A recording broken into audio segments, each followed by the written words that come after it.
City official and husband brutalized by state police. Look at this.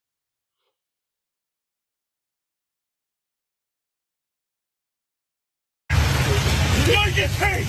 Put your hands behind your back. They are. That is my husband. That's my husband. That's my husband, please. It's okay, baby. That is my husband. I don't know why he's doing this. It's okay. No, baby, it's okay. Don't worry about it. I'm gonna get hit. Do not. I work for the mayor. I work for the mayor. Go. I work for the mayor. Go. Please, just stop. No. It's because I'm black. Would you please? Yes, it is. Yes, it is. Turn around. Turn around. Give me your hands. Or you're getting paid. Stay right there. I am. I can't go anywhere. What is happening? Celena, it's okay, man. Don't worry. Well, I don't know why this is happening. It's okay. Stay It's okay. calm. We ain't done nothing I wrong. know. It's fine. We ain't done nothing. It's He fine. just punched me. I saw He just everything. punched me. I saw He just everything. I punched me. hope you're thinking you're doing. Just stop. It's okay. What is going on? Another one that is extremely difficult to watch, difficult to listen to. Imagine how she felt, how he felt. Investigation is now underway after Celena Morrison, city's executive director of the Office of LGBT Affairs, and her husband, Darius McLean, taken into custody Saturday morning after a confrontation with a Pennsylvania state trooper on the Vine Street Expressway. The video of their arrests, captured by Morrison, posted by her sister online, quickly circulated on social media. Morrison yelling at one point, "I work for the mayor. I work for the mayor," where the trooper can be heard telling her to shut the F up. When the trooper turned to arrest Morrison, her phone appears to be knocked to the ground. She can be heard saying, "He just punched me." There's more. Morrison, 51, has been the city's executive director of the Office of LGBT Affairs since 2020, becoming what officials at the time believed to be the first openly transgender person to lead any city office or department. McLean, 35, is the chief operating officer of the Philadelphia-based William Way Community Center and director of the Arcilla Adams Trans Resource Center. Philadelphia Inquirer with the details here. Mayor Cherelle Parker addressed the incident later that day in a statement on X. Here it is in part. Earlier today, a Pennsylvania state trooper executed a car stop on the Vine Street Expressway, reportedly for a motor vehicle code violation. Celena Morrison was in the vehicle that was stopped. Video circulating on social media that depicts a portion of the incident is very concerning to me, and I will have no further comment until the investigation has been completed. That from the mayor of Philadelphia. For ABC 6 Action News, next steps regarding charges and how Mayor Parker on the left responds all hinge on the result of the district attorney's investigation. District Attorney's Office is asking for the public's help in collecting more evidence, including video, photos. District Attorney Larry Krasner on the right has said his office will not make any charging decisions until a thorough, even-handed investigation is complete. State police initially filed several misdemeanor charges like resisting arrest, obstruction of justice, summary charges against the couple, but the charges were declined by the district attorney's office pending additional review, said the agency spokesperson, Lieutenant Adam Reed. Couple released from custody Saturday evening. Let's give you more details, if we can, about this traffic stop, because there's always more to it. And such is the case here. Now, state police said just after 9 a.m. Saturday, a trooper stopped Morrison, who was driving a gray Infiniti sedan, after observing multiple vehicle code violations. Reed said Sunday that the car's registration was expired and suspended. Its windows were illegally tinted. Headlights were not illuminated in the rain. You see where we're going with this, don't you? This is my commentary now. You see where we're going with this. And Morrison was following too closely behind another driver. Wow. Peel back the decades on this one. It sounds familiar. Before the trooper made contact with Morrison, police said McLean, driving a green Dodge sedan, pulled up behind them. The trooper approached the Dodge, and the operator of the vehicle became verbally combative toward the trooper. That's according to the state police. I did hear verbally combative conduct. I did hear that, but I didn't hear it the way the statement reads. Individual refused multiple lawful orders made by the trooper, and the trooper subsequently attempted to place the individual under arrest. Individual resisted arrest on multiple occasions. That's another one that comes up a lot, resisting arrest. While attempting to arrest McLean, state police said Morrison approached the trooper, tried to interfere in their arrest.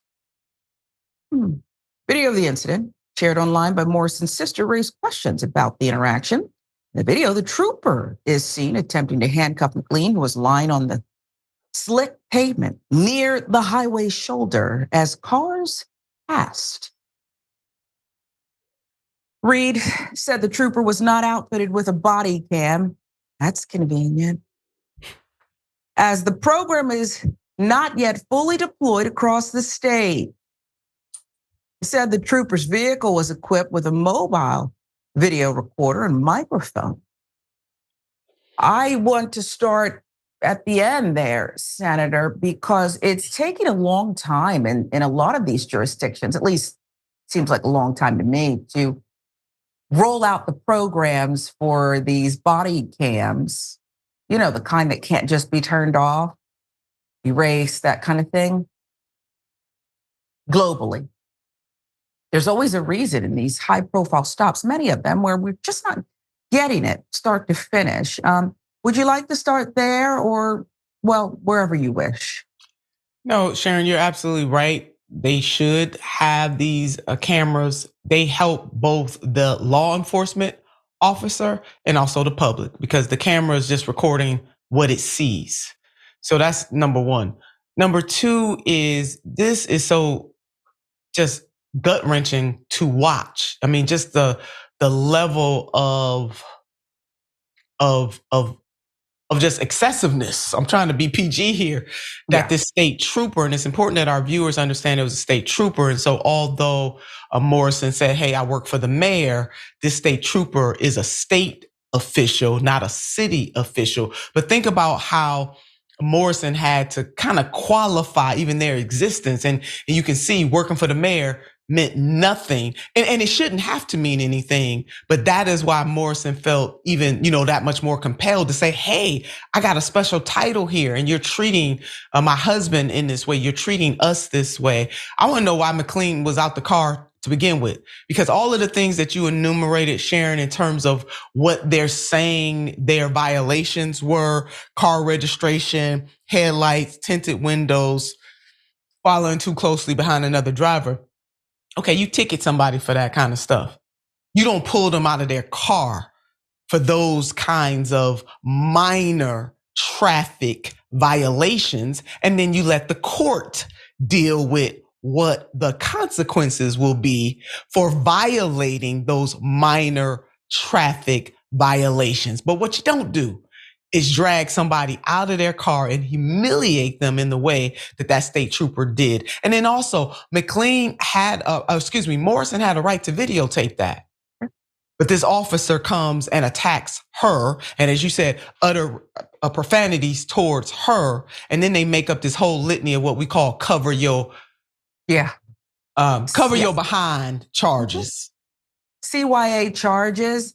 And in this case, don't you know who I am doesn't bother me a bit. It was about survival. Yeah, no, absolutely. She shouldn't have had to say that. I mean, that's my point. No citizen should be treated that way. But yeah, she felt compelled to put that extra on there, hoping that would back the trooper off. Yeah. But it didn't.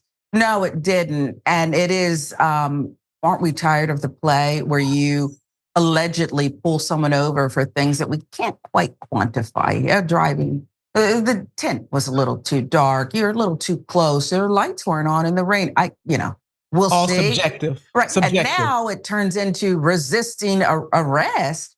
He was combative with it. What does that mean? Because it's protected speech. It may not be polite. And I'm not even suggesting it's true. But if he wants to say, why did you pull me over? That doesn't mean you're under arrest. Okay. You're not a slave catcher here, or are you? Or are you? Okay. Black person better not question me, or I'll show you. That's not too far. Is it too far, Senator? No. We live this life every day. We've seen enough examples. I don't think it's too much. I'll give you the final word.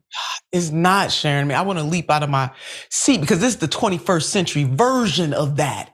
And it is these both micro and macro aggressions, because this wasn't no microaggression. This was a macro aggressions that Black people have to live with and eat every single day. And they're very compounding. It's not just this one incident.